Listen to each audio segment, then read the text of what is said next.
Halo, halo teman-teman semua. Ya, halo lagi. Sip, oke. Dalam materi sekarang ini kita akan coba membahas tentang introducing methods ya teman-teman. Jadi saya akan coba mengenalkan metode gitu ya teman-teman ya jatuhnya ya.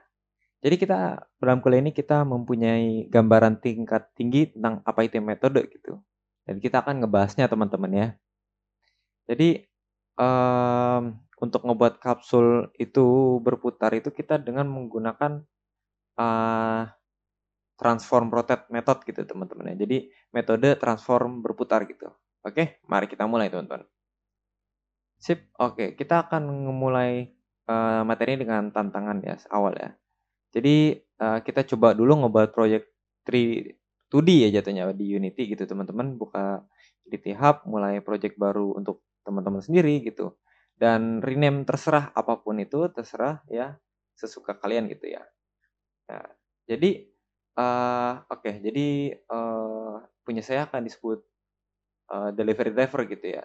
Tapi teman-teman bisa panggil apa saja ya, mau dipanggil apa aja ya, terserah gitu teman-teman. Oke. Jadi setelah projectnya udah dibuka teman-teman, ya, kita akan ngebuat em, kapsul, sprite kapsul ya teman-teman ya, yang akan menjadi mobil kita gitu teman-teman ya. Oke. Dan kemudian saya ingin teman-teman ngebuat ya script C Sharp ya, dan saya ingin nambahin kapsul ini itu sebagai komponen utama gitu dari si script C Sharp tersebut gitu teman-teman ya. Jadi kalau teman-teman nggak yakin ya dan nggak pasti dengan apa yang perlu kita lakukan gitu ya teman-teman ya. eh ini ini kasus menambahkan ini si script itu ke sprite-nya teman-teman gitu ya teman-teman ya. Dan oke sip, dan langkah terakhir kita ganti nama sprite kapsulnya ya. Dan silakan ngeberi nama mobil apapun gitu ya. Bisa Anda kasih nama mobil gitu. Dan saya akan kasih nama mobil saya Cruzy McDrive. Anjay, gokil kan ya teman-teman ya. Oke, tapi terserah panggil apa aja teman-teman yang teman-teman suka gitu ya. Itu itu tantangan teman-teman gitu untuk membuat em, tadi ya rename segala macem ya. Bisa di pause dulu videonya dan ya ikutin aja langkah-langkah ini gitu teman-teman.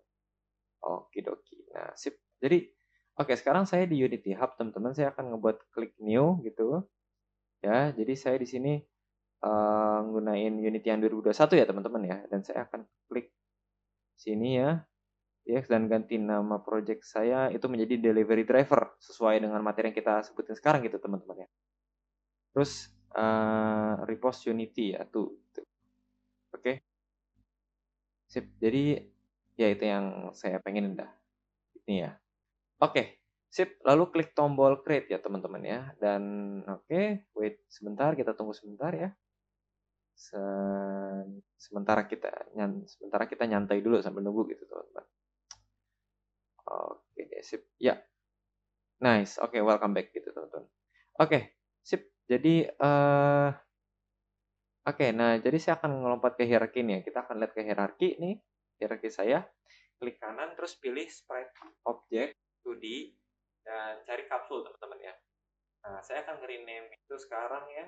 Yang tadi saya bilang itu um,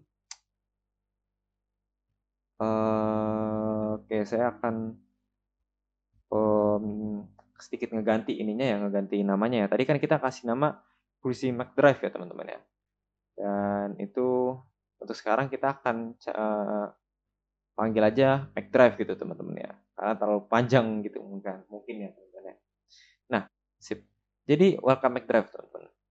Nah, apa yang perlu kita lakuin selanjutnya? Nah, sekarang kita sedang ngebuat script ya untuk diri kita sendiri gitu, teman-teman.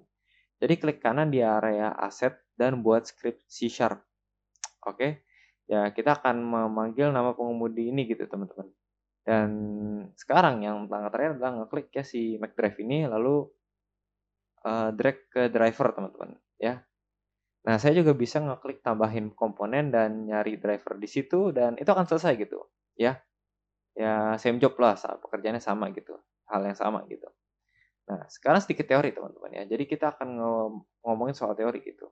Apa itu metode gitu ya. Nah, metode ini juga disebut sebagai fungsi, functions gitu teman-teman. Jadi mungkin banyak yang mungkin banyak orang memegangnya itu sebagai functions gitu teman-teman ya. Dan secara teknis mereka itu metode teman-teman.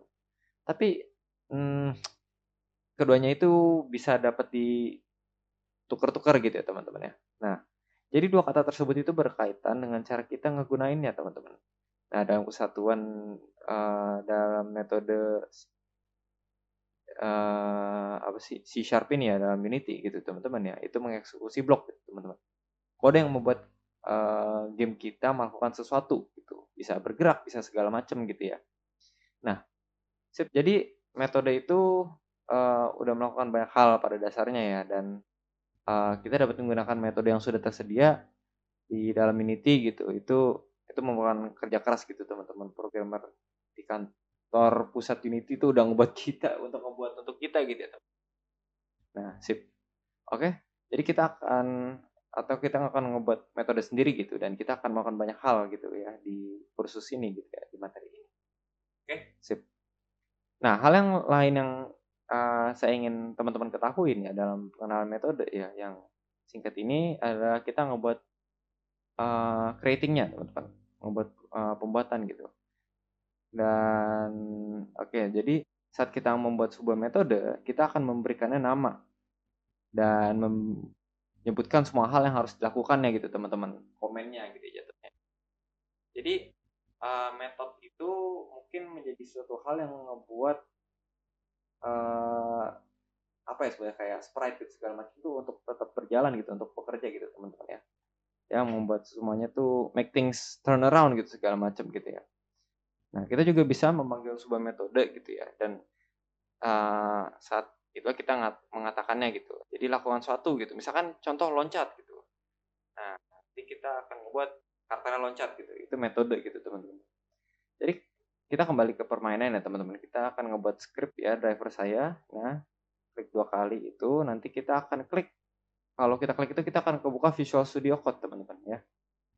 Nah, saya hanya akan ngeberesin sedikit di sini teman-teman ya. Ya, let's see. Nah, kita sebenarnya saya akan ngebuat ini full screen gitu ya, membuatnya sedikit lebih besar gitu. Jadi sementara kita mempelajari ini ya, mempelajari sesuatu gitu ya, uh, kita hanya perlu kita hanya ngelihat layarnya sejenak gitu teman-teman ya. Dan teman-teman lihat ya, kita telah menggunakan namespace ini ya, dan akan kita bahas nanti gitu teman-teman. Tapi basically ya pada dasarnya ya kita bisa menggunakan semua halnya di sini gitu teman-teman. Karena diberikan oleh Insinyur Unity kepada kita gitu teman-teman. Nah, jadi kita nih udah memiliki kelas publik ya sebagai cara untuk mengelompokkan hal-hal serupa gitu teman-teman ya. Dan di dalam kelas tertentu kita memiliki metode tertentu yang dapat kita jalankan gitu. Dan habis itu kita kembali ya ke bintang pertunjukannya dan kita akan memperbarui gitu teman-teman. Jadi kita juga memiliki beberapa komentar di depan start di sini teman-teman ya. Nah, teman-teman bisa mengetahui bahwa itu adalah komentar karena warnanya hijau teman-teman ya. Tetapi juga ada garis miring ganda di bagian atasnya. Nah, di bagian atasnya start gitu teman-teman ya. Oke, sip. Jadi teman-teman bisa menggunakan komentar apapun ya yang teman-teman ingin nekanin garis miring ganda dan bilang ini ya segala macam gitu ya. Ini sebagai komentar gitu teman-teman. Nah, itu cara untuk membuat komentar, oke, dengan garis miring 2 gitu ya teman-teman. Ya pretty handy lah jatuhnya gitu. Nah, sip. Oke. Tapi untuk sekarang kita nggak perlu komentar khusus ini gitu ya. Jadi saya akan menghapusnya untuk saat ini ya teman-teman ya. Ya, kita akan coba keep it clean gitu teman-teman. Oke, sip. Nah, tapi secara umum ya saya nggak ambil pusing gitu. Saya akan ninggalin aja mereka di sini gitu teman-teman. Kita nggak apa-apain gitu teman ya. Oke. Jadi start dan update gitu teman-teman. Ini adalah metode khususnya gitu teman-teman. Mereka itu callback ya, panggilan balik gitu. Jadi sekarang kita nggak perlu ya gali lebih dalam tentang callbacks, apa itu callbacks gitu teman-teman ya. Tapi yang saya ingin teman-teman pahamin adalah saat ini Unity Engine ini adalah sistem ya, dan sistem Unity ini bagaimana cara dia nge-execute, menjalankan ya gamenya gitu untuk ya call, start, dan update gitu. Nah itu em, jadi itu di Unity nanti akan teman-teman tuh akan coba pahamin tentang yang itu tadi ya, start, update, dan segala macam, sama seperti yang di pertemuan pertama ya, week pertama gitu. Nah kan kita coba ingin lebih banyak gitu di sini gitu teman-teman ya. Oke sip. Jadi oke, ini kan ada start ya teman-teman ya. Nah pertanyaannya, kapan dikatakan semuanya tuh start teman-teman ya? When all the things start gitu teman-teman. Jadi saat kita pencet klik play teman-teman ya, kita pencet klik play dan ya itu dimulai gitu. Ya apapun yang dimulai gitu di dalam script atau segala macam scene itu akan mengeksekusi gitu ya, akan menjalankan. Itu akan ngeran dan ya itu akan ya dengan sebutannya kayak ngejalankan lah eksekusi tersebut gitu ya. Nah, jadi dan kemudian kita mempunyai update teman-teman ya. Jadi update ini itu em, terjadi setiap frame ya teman-teman ya. Dengan kata lain kayak kalau start itu kan di awal gitu, tapi kalau di update itu dia akan terus-terusan gitu, dia akan terus-terusan bergerak segala macam gitu teman-teman. Dia akan terus menjalankan kodenya tersebut ya. Oke. Setiap every single frame ya, setiap frame yang kita game ini lagi jalankan gitu ya, kita mempunyai banyak banget frame yang uh, running gitu ya, setiap setiap detik gitu teman-teman.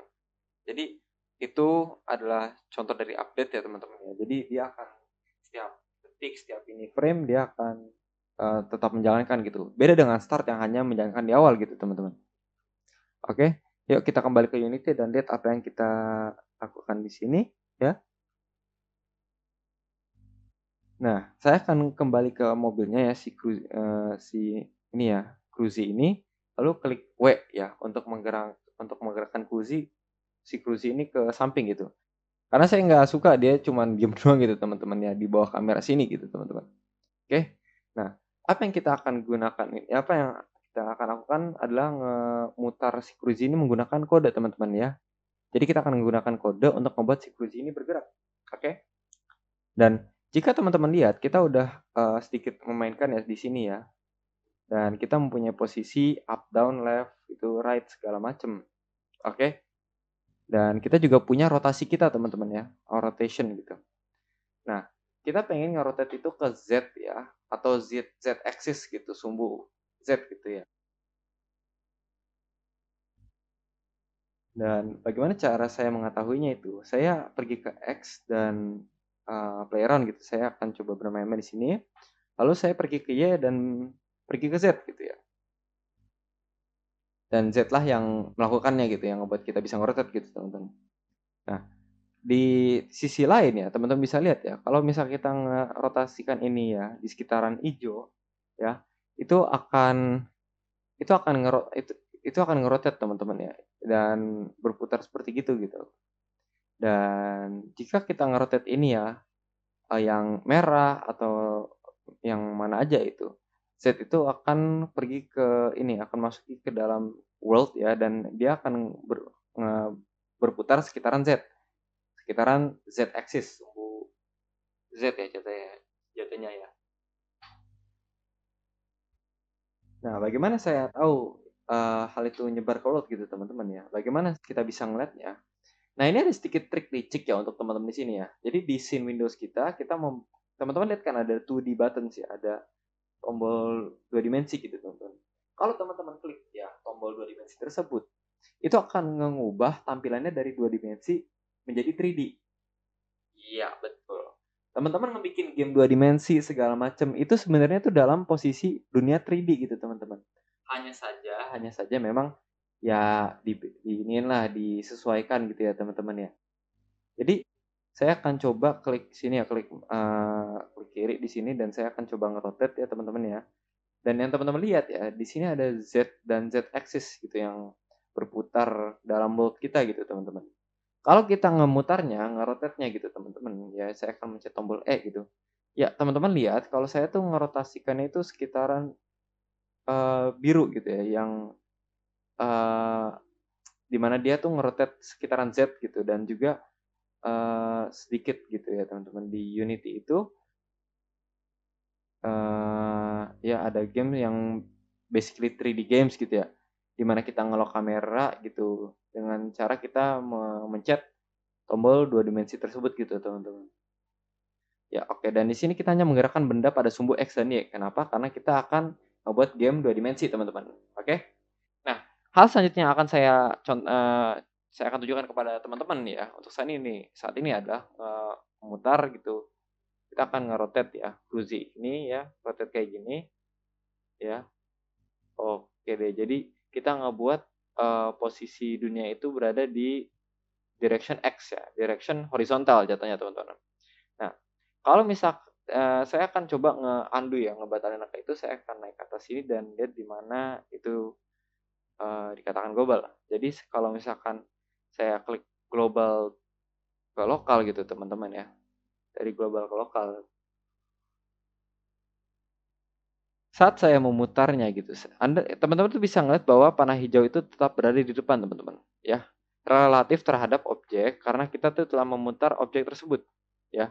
Objeknya itu kayak ya ini bagian depan gitu, jadi saya ke arah ini gitu loh. Jadi kita udah memberikan instruksi pada objek bahwasannya tuh dia harus ke depan dan dia akan ngikutin gitu ya teman-teman ya. Nah, sip. Jadi kalau misalkan kita kalau kita memutarnya ya sedikit lebih jauh gitu, kita rotate ya. Jadi karakternya itu akan berkata bahwasannya arah depanku tuh ke sana gitu ya. Kenapa? Karena jadi di tiap sprite itu dia punya arah pandangannya dia gitu. Misalkan ke kanan, ke kiri segala macam gitu. Dia akan melihat gitu arah pandangan dia tuh kemana gitu, dan dia akan pergi ke depan gitu ya. Nah, adalah konsep yang berguna untuk kita miliki gitu agar kita bisa melihat ke arah mana mobil kita tuh menghadap gitu saat kita berkendara gitu ya di hal-hal sekitar gitu. Nah, jadi yang teman-teman bisa lihat saya memutar sesuatu di sini ya hanya dengan ngeklik dan nge-drag gitu tuh. Nah, kita akan coba drag and drop dan mengubah nomornya. Nah, di sini jika teman-teman ingin ganti, teman-teman bisa ngegantinya. Misalkan 45 derajat ya. 45 bumps ya. Dari sudut 45 derajat gitu. Nah, bagaimana kita melakukannya dalam kode gitu. Jadi mari kita ke nol dan kembali ke script kita, teman-teman. Dan di sini gitu, saya akan pergi ke kode ini menggunakan metode. Oke? Nah, metode yang mana? Jadi, nah cara ini nih akan berhubungan dengan komponen transformasi, teman-teman. Jadi saya akan mulai dengan mengetikkan transform dengan huruf T titik kecil gitu teman-teman ya. Dan yang teman-teman lihat sekarang di Visual Studio berkata kepada kita nih, hey ini ada banyak yang bisa teman-teman dapetin gitu kalau teman-teman gunain sesuatu di dalam kelas transformasi gitu ya. Kita dikasih tips and trick gitu jatuhnya gitu loh. Nah, tapi nanti kita akan bahas ini di lain ya, di kelas selanjutnya gitu teman-teman. Nah, tapi kita menggunakan kelas transform gitu. Ini juga berkaitan dengan komponen transformasi di sini teman-teman ya. Jadi dalam komponen transformasi ya kita dapat melakukan berbagai hal gitu untuk memosisikan objek, untuk rotate, untuk di scaling gitu teman-teman ya, di scale gitu ya. Nah, jadi kita ini ingin melakukan sesuatu terhadap rotasi teman-teman ya. Dan ada metode yang udah disertain dengan Unity gitu teman-teman. Disebut rotate gitu teman-teman. Jadi setiap transformasi, setiap transform, rotate, dan metode membutuhkan ya tanda kurung gitu di akhir gitu teman-teman ya. Jadi ini bracket gitu ya, bulat gitu bentukannya ya. Itu disebut parenthesis ya. Jadi tanda kurung ini gitu ya teman-teman. Nah kita bisa ubah, putar, dan pada akhirnya akan ada titik koma teman-teman. Nah itu cukup bagus, tapi ada sesuatu yang hilang karena yang diperlukan dalam tanda kurung ini adalah gimana caranya kita ingin memutarnya gitu. Apa yang ingin aku lakukan gitu ya. Apa yang kamu ingin aku lakukan gitu ya. Jadi metode ini khusus untuk meminta beberapa argumen teman-teman ya. Nah, Jadi ya kita akan melihat ya dan mengetahui seberapa banyak kita memutar pada X dan Y gitu dan Z gitu. Jadi di sini mari kita let's say gitu misalkan for example ya untuk misalnya ya, jangan putar apapun di X, jangan putar apapun ya di X ya teman-teman ya. Dan di Y-nya itu kita biarin aja. Kita rotate 45 di Z gitu teman-teman ya. Nah, jadi saat kita mencoba rotate metode gitu ya, yang sudah ada gitu teman-teman di dalam Unity itu menaruhnya itu di sebelahnya ya, di dalamnya gitu teman-teman ya, di dalam start method gitu, di mana Unity itu mempunyai panggilannya itu sendiri gitu. Itu akan start di saat teman-teman memulai play, oke? Nah, jadi pastikan teman-teman menyimpan ya dan nggak memiliki titik di sini gitu teman-teman. Jadi setelah mendapat Anda telah mendapatkan X nih teman-teman. Jadi kembali ke Unity ya. Dan mari kita lihat lebih jelas gitu. Saya akan ngambil game Windows saya dan saya tahan di mouse kiri saya gitu, tombol ke bawah gitu. Nah, kita seret ya, drag ke samping dan sehingga game window-nya itu terbuka dengan bersamaan gitu ya teman-teman ya. Nah, ini akan membuat kita melihat banyak hal yang cukup kita bisa atur ulang sedikit gitu, menggerakkan kamera sedikit gitu teman-teman ya. Oke, all good. Nah, sekarang ketika saya ngeklik mainkan, apa yang terjadi gitu teman-teman ya. Bermain-main dikit gitu dengan angka-angka kita gitu ya, lebih gampang gitu. Dan membuat objek kita bisa mengubah perilakunya gitu, bisa mengubah behavior-nya gitu teman-teman ya. Oke, sip. Jadi mari aja kita mulai. Jadi masalah yang kita hadapi ya saat ini adalah mobil kita itu melaju dengan kecepatan tetap gitu dan jumlah putaran itu tetap gitu ya, jumlah rotation itu tetap juga gitu. Nah, bagaimana caranya jika kita ingin menekan pedal gas dan melaju lebih cepat gitu, atau lebih lambat, atau belok kiri atau belok kanan gitu teman-teman. Kita nggak bisa melakukannya ya untuk saat ini gitu ya, kita belum bisa gitu. Itu karena kita telah memasukkan angka-angka ini tuh kepada metode kita itu gitu teman-teman ya. Jadi daripada ngelakuin itu, kita akan menggunakan variabel. Dan ya teman-teman bisa menganggap variabel itu seperti kotak gitu teman-teman ya. Mereka itu ngebantu kita menyimpan, memanipulasi, dan merujuk pada informasi teman-teman. Ya. Jadi misalnya, di sini saya punya kotak ini ya, namanya hit point, dan nyimpan nilai 20 di dalamnya gitu ya. Ya. Jadi saat ini setiap variabel itu harus memiliki nama teman-teman. Ya. Nama di sini adalah hit point ya. Nah, setiap variabel ya teman-teman, setiap variabel itu berisi data, menyimpan data gitu. Dan saat ini datanya ini jumlahnya tuh 20. Bisa jadi 0, bisa jadi 1.000.000 dan ya tiap variabelnya tuh khusus ya, tiap jenis gitu teman-teman. Nah, ini sangat penting ya teman-teman ya. Tipenya itu di sini adalah bilangan bulat ya, dan bilangan bulat itu disebut sebagai integers. Oke. Nah, ini yang pernah kita bahas juga ya. Jadi kita akan nulis ini dan atau kita akan deklarasikannya ya di script ya sebagai int. Nah, ini adalah tipe int ya, seperti kayak pada integer gitu dan kemudian nama pada hit point kita menggunakan huruf kecil gitu terlebih dulu gitu ya. Kayak semuanya itu kayak huruf kecil gitu, H dan kemudian huruf besar untuk kata lain setelahnya gitu, teman-teman. Jadi hit point yang ditulis seperti ini sama dengan 20 dan kita taruh semikolon ya di akhirnya itu ya untuk katakanlah kita udah selesai gitu dengan pernyataan khusus ini gitu teman-teman. Jadi begitulah kita mendeklarasikan suatu variabel teman-teman. Oke? Jadi mendeklarasikannya itu sebagai variabel disebut hit point gitu ya, bertipe int ya. Dan juga kita memberikan nilai ke variabel tersebut gitu. Oke? Nah, atau kita mendefinisikan variabel tersebut gitu ya. Nah, hit point-nya ini untuk saat ini ya sama dengan 20 teman-teman. Dalam hal tipe, ada beberapa tipe umum yang akan kita gunakan int untuk bilangan bulat dan float untuk bilangan pecahan gitu sampai dengan ya kayak misalkan 6, 7, desimal segala macam gitu. Seperti juga yang pernah kita bahas gitu ya. Ya, untuk float itu artinya dia bilangan pecahan ya teman-teman. Ya, angka gitu yang mempunyai desimal atau tidak gitu ya. Nah, jadi sejujurnya kita nggak bisa menggunakan double ya, karena bagi saya 6 tempat desimal itu biasanya cukup ya untuk mencapai precision ya yang saya butuhkan gitu teman-teman. Tapi ya teman-teman, tapi jika teman-teman membutuhkan hasil yang lebih banyak presisi, maka teman-teman mungkin menggunakan double double pool gitu ya untuk variabel benar atau salah gitu ya. Oke. Jadi misalkan teman-teman bilang tulis ini true gitu ya, lakukanlah gitu. Tapi kalau jika itu salah, jangan lakukan apapun gitu ya. Nah ini bisa disebut boolean ya teman-teman ya, yang pernah kita bahas juga gitu. Nah, bola ini sangat berguna dan string itu adalah saat kita ingin memiliki rangkaian karakter yang kita cetak dengan tepat gitu ya. Seperti yang telah kita ketikin ya di sini ya. Dan string itu memerlukan tanda kutip untuk mengatakan ini adalah yang perlu kita buat gitu teman-teman. Jadi mari kita lihat contoh-contoh itu secara spesifik ya teman-teman ya. Jika kita ingin ngebuat pelampung, ya ingin ngebuat float gitu ya, float speed ya bernama kecepatan.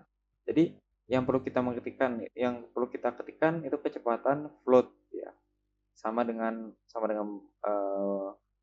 berapa lalu berapapun ya nilai yang kita inginkan gitu.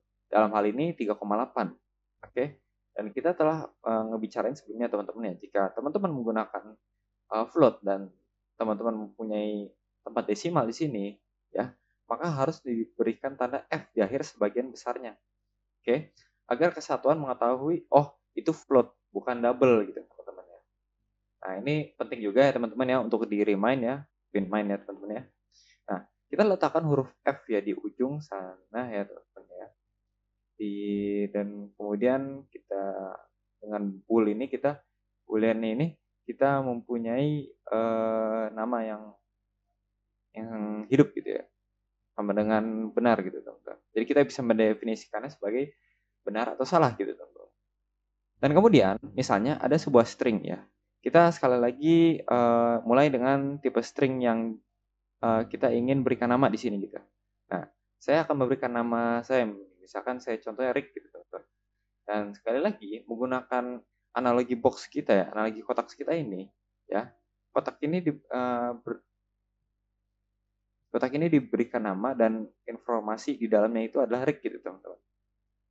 Di mana itu hanya 4 huruf gitu teman-teman. Satu dari yang lain gitu ya di particular ini ya, sequence gitu teman-teman. Jadi mari kita buat sendiri sebuah variabel ya, dan kita harus menaruh ini di tempat yang spesifik ya, tempat tertentu ya. Jadi kita ingin memasukkannya ke dalam kelas gitu. Ini semua ada hal-hal yang kita buat di sini dalam kelas gitu teman-teman. Tapi kita meletakkan di atas metode awal kami gitu teman. Jadi kita ngedeklarasikan beberapa variabel tepat di atas gitu. Dan saya akan ngedeklar variabel yang akan menjadi sebuah bertipe float gitu teman-teman. Ya, ini akan menjadi float. Kenapa? Karena saya membutuhkan tempat desimal dan saya akan menyebutnya ini steer speed teman-teman ya. Saya menyebutnya ini steering speed atau turn speed ya. Kayak ya yang gitulah untuk ngebuat karakternya belok gitu segala macam. Tapi steer speed itu mungkin lebih ini masuk akal, lebih make sense gitu. Oke. Nah,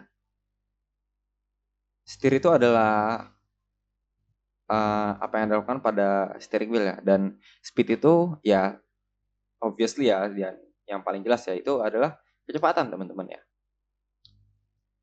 Kecepatan kita belok gitu atau bagaimana cepat kita membelokkan setirnya ya.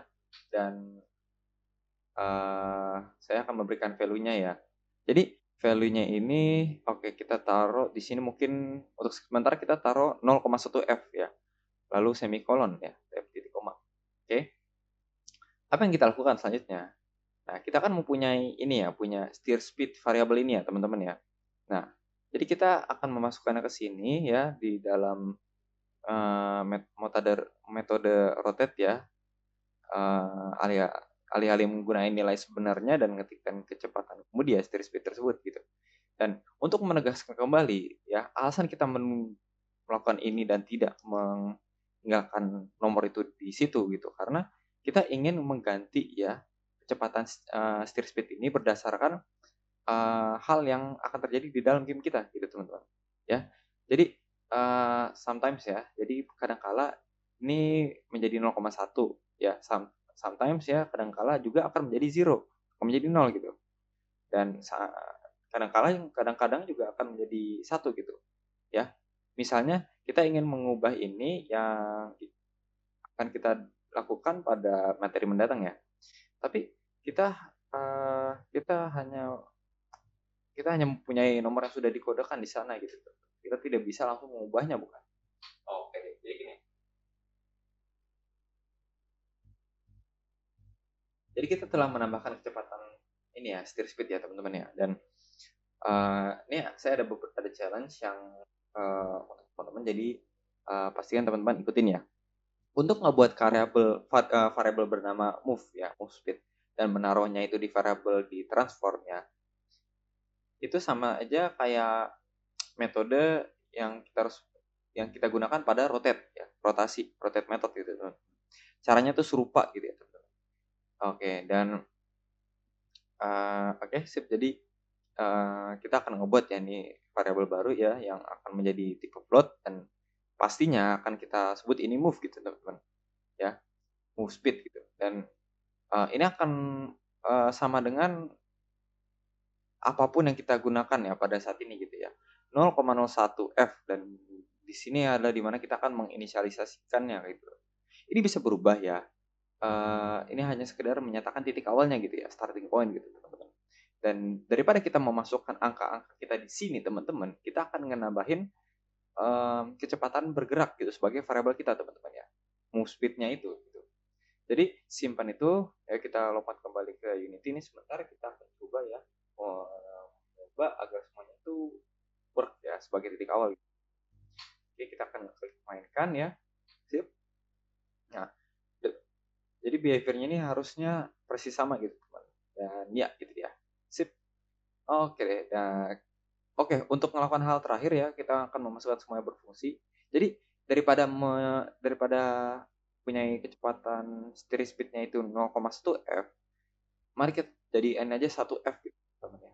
Nah, ini hanya sebagai side note ya. Jadi kalau teman-teman mempunyai float gitu dan mempunyai bilangan bulat, teman-teman nggak bisa menaruh f di sana teman-teman ya. Dan Unity akan bilang, "Oke, siap boleh gitu. Aku setuju gitu dengan itu gitu ya." Seakan-akan gitu. Oke. Ya, nggak ada kesalahan sih di sini ya, no error ya teman-teman ya. Kita bisa naruh F di sini ya. Dan oke, sip. All good teman-teman. Oke, jadi saya akan naruh F-nya di sini ya teman-teman ya. Oke. Dan oke, sip. Sampai sini aja materinya. Terima kasih teman-teman. Sampai jumpa di materi selanjutnya ya. Bye-bye.